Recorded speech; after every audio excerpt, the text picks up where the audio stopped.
Hello everyone.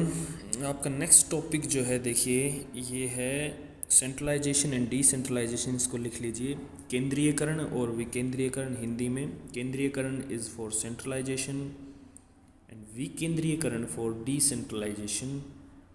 This is one of the principle of organisation. ठीक है, ये एक सिद्धांत है संगठन का कि अगर एक संगठन को, एक ऑर्गेनाइजेशन को अच्छे से चलाया जाना है, उसकी सक्सेस को देखना है, तो ये चीज़ें हम कंसीडर करते हैं कि सेंट्रलाइजेशन क्या होती है, डिसेंट्रलाइजेशन क्या होती है।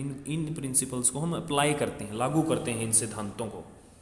ठीक है, सेंट्रलाइजेशन देख लेते हैं क्या है। Systematic reservation of authority at central level बोल सकते हैं इसको। ठीक है, रिजर्वेशन ऑफ अथॉरिटी या पावर या अथॉरिटी का केंद्रित होना एक बिंदु पर। ठीक है, समझ में आता है। सेंटर के अंदर एक सीमित क्षेत्र के अंदर सारी अथॉरिटी का, सारी पावर का केंद्रित होना ही सेंट्रलाइजेशन है। रिटेंशन और concentration of managerial power at central points. जो मैनेजर की पावर है वो सेंटर पॉइंट के अंदर ही फोकस्ड होना ही सेंट्रलाइजेशन है। इसका मतलब ये भी कह सकते हैं कहाँ कॉन्सेंट्रेशन होना पावर का, at the top level.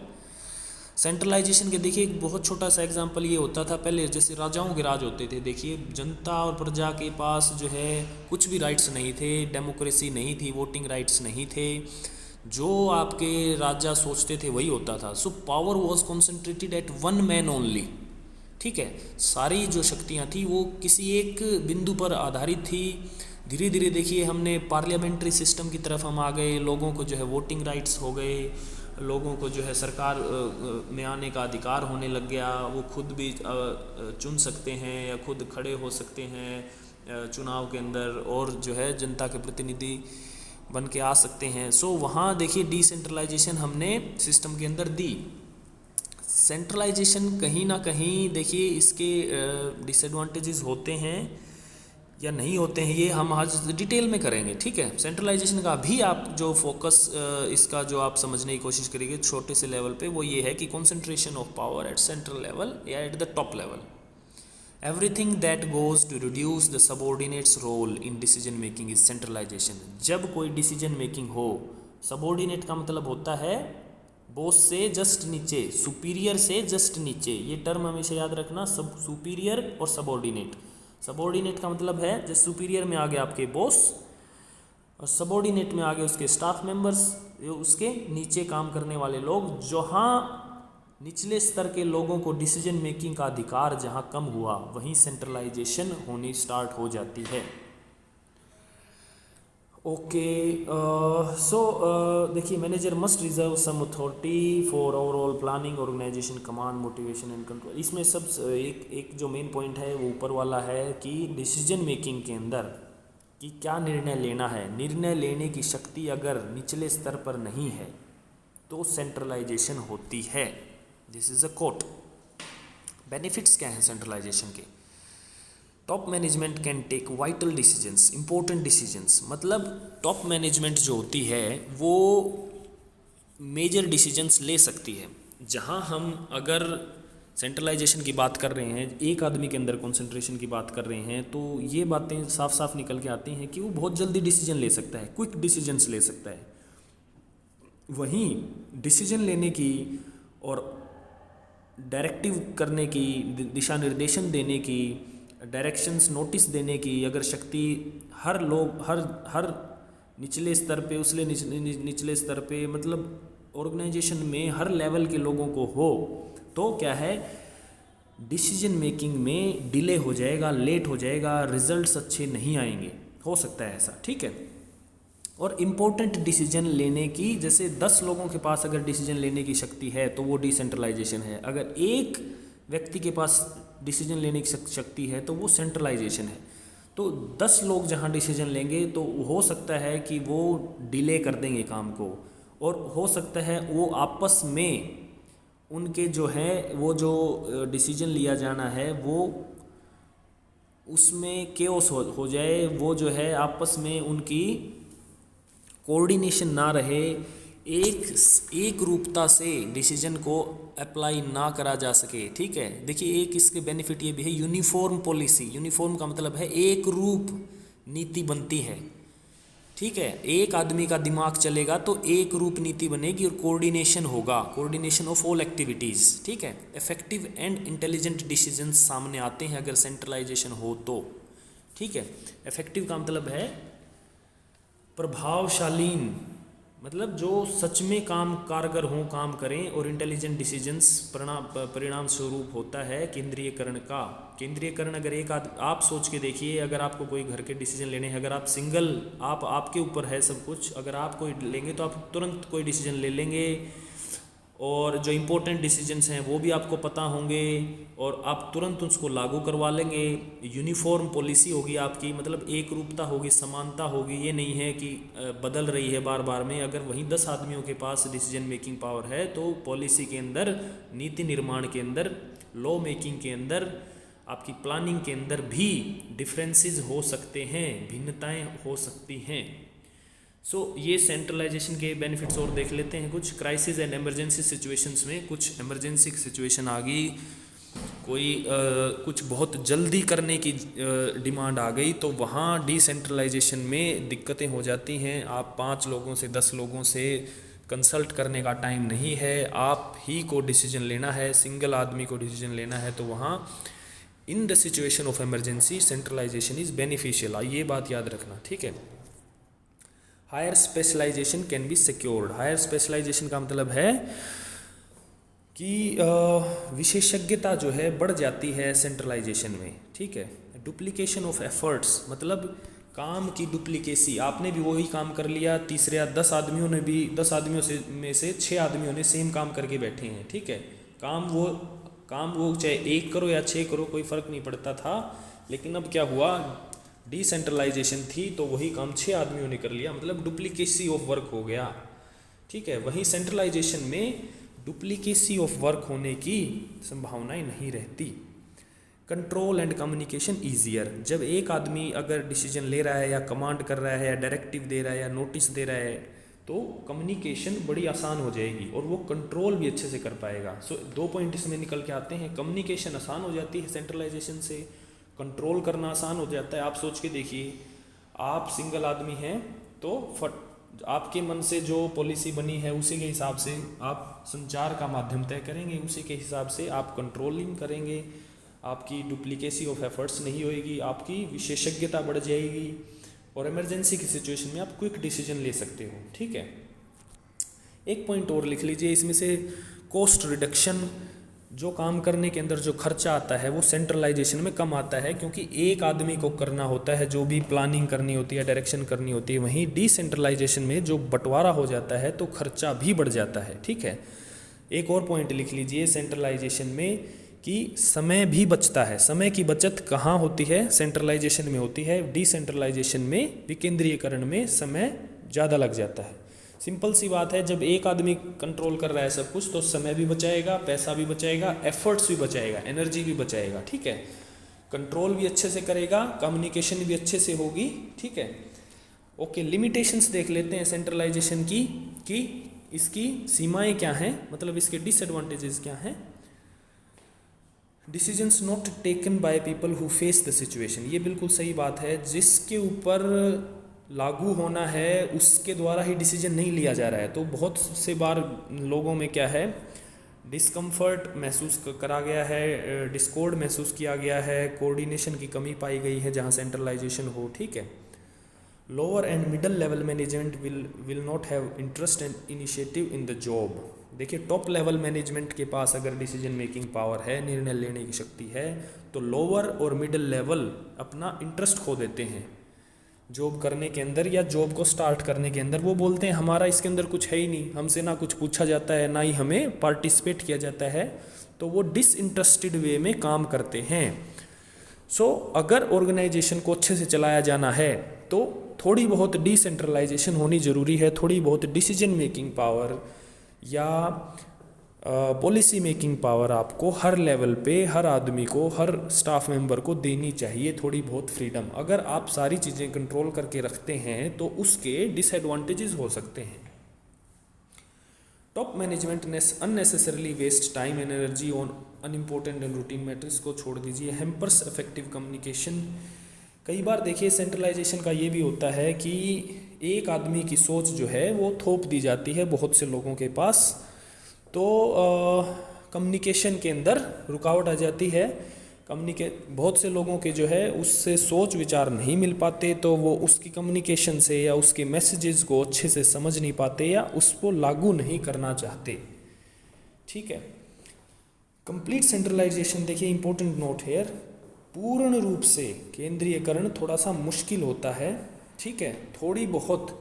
When an organization is large and complex, management cannot centrally control all information necessary for decisions.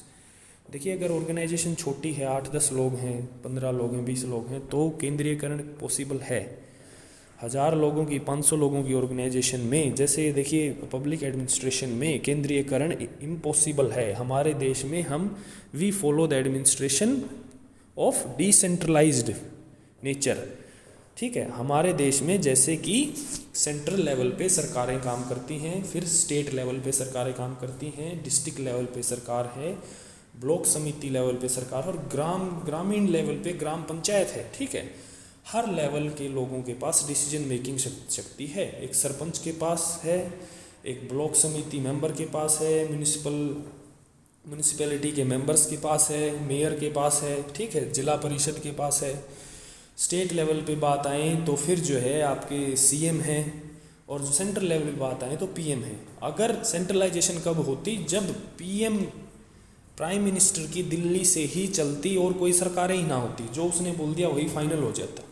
लेकिन आज आप देखोगे गांव में भी सरकार है, ग्रामीण लेवल पे भी, डिस्ट्रिक्ट लेवल पे भी, ब्लॉक समिति लेवल पे भी। ठीक है, और स्टेट लेवल पे भी और सेंट्रल लेवल पे भी। This is a structure of decentralisation. हम जो प्रशासन फॉलो करते हैं वो डिसेंट्रलाइजेशन है का एक नमूना है, विकेंद्रीयकरण का। इसने ये बात बोली है यहाँ पे कि सेंट्रलाइजेशन छोटी ऑर्गेनाइजेशन में पॉसिबल है, लार्ज ऑर्गेनाइजेशन में सेंट्रलाइजेशन पॉसिबल नहीं है। डिसेंट्रलाइज देख लेते हैं, जस्ट इसका ऑपोजिट है सेंट्रलाइजेशन का। Is the systematic and consistent delegation of authority to the levels where, सभी लेवल्स के ऊपर डेलीगेशन ऑफ अथॉरिटी का मतलब है अथॉरिटी को दे देना या डिसीजन मेकिंग पावर को दे देना, डेलीगेट कर देना। ठीक है, सौंप देना। अगर आप अथॉरिटी को सभी लेवल्स पे बांट देते हो या डिसीजन मेकिंग पावर को सभी लेवल्स पे बांट देते हो तो डिसेंट्रलाइजेशन होता है। The lowest level all authority except that which can be exercise. ठीक है, ये सेम ही है। ये हेनरी फ्योल का एक कोट है। इस थिंकर को आप आगे भी पढ़ोगे अगले सेमेस्टर्स में। Is very very important thinker in public administration, Henry Fayol. देखिए उसी का उल्टा है जो हमने पहले पढ़ी थी, everything that goes to increase the importance of subordinates role. Subordinate के रोल को जो बढ़ाए वो डिसेंट्रलाइजेशन है, और जो घटाए वो सेंट्रलाइजेशन है। देखिए बड़ा सिंपल है ये, कोई वो नहीं है इसमें ज़्यादा। ओके, बेनिफिट्स देख लेते हैं। टॉप मैनेजमेंट को रिलीव कर देता है, मतलब उसके बर्डन को रिड्यूस कर देता है। डिसेंट्रलाइजेशन की सारा काम आपको ना करना पड़े, हम भी हाथ बटा देते हैं। कई बार क्या है, बहुत ज़्यादा काम होता है, बहुत कॉम्प्लेक्स काम होते हैं लार्ज ऑर्गेनाइजेशंस में, एक आदमी नहीं कर सकता। Forces lower level managers to participation बढ़ जाती है। देखिए हर लेवल के लोगों की ऑर्गेनाइजेशन के अंदर they feel motivated. So benefits क्या हैं डिसेंट्रलाइजेशन के? प्रत्येक लोग अपनी हिस्सेदारी, भागीदारी अगर सिस्टम के अंदर समझेंगे, ऑर्गेनाइजेशन में समझेंगे, तो अपने आप को एक पार्ट समझेंगे ऑर्गेनाइजेशन का, and they will be motivated through this. Ease is the burden of chief executive. Chief executive का मतलब है बर्डन कम करते हैं टॉप, सबसे टॉप बॉस का। Encourages decision making and assumption of authority.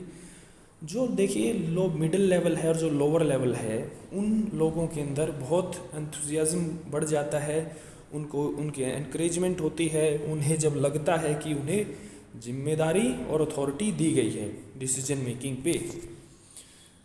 Okay, benefits कुछ और हैं। Gives managers more freedom and independence in decision making, aids in adaptation to fast changing environment. देखिए आज बहुत ही डायनामिक एनवायरनमेंट है, बहुत जल्दी परिवेश बदल रहे हैं, उस इतने डायनेमिज्म के अंदर एक आदमी का सारी चीज़ें जानना इम्पॉसिबल हो जाता है। तो सबसे बेस्ट अप्रोच ये है कि आप सभी को साथ लेके चलें, सभी को पावर्स बांट के चलें, ताकि सभी हिस्सा ले सकें और बदलते हुए एनवायरनमेंट के अंदर चीज़ों को बदलने के लिए अपने आप को रेडी कर सकें। Capable managers can be developed, ये अच्छी बात है। अगर डिसीजन मेकिंग पावर तीनों लेवल पे है, top level, middle level and lowest level, तो अच्छे मैनेजर्स नीचे से उभर के आ सकते हैं। इसके बेनिफिट्स थोड़े से और ये लिख सकते हो आप। स्टाफ मोटिवेशन रहती है डिसेंट्रलाइजेशन में, ओके। एंड पीपल सेटिस्फेक्शन का पॉइंट ज़रूर लिखिए कि लोगों के अंदर जो है उनकी संतुष्टि अच्छी रहती है, ठीक है।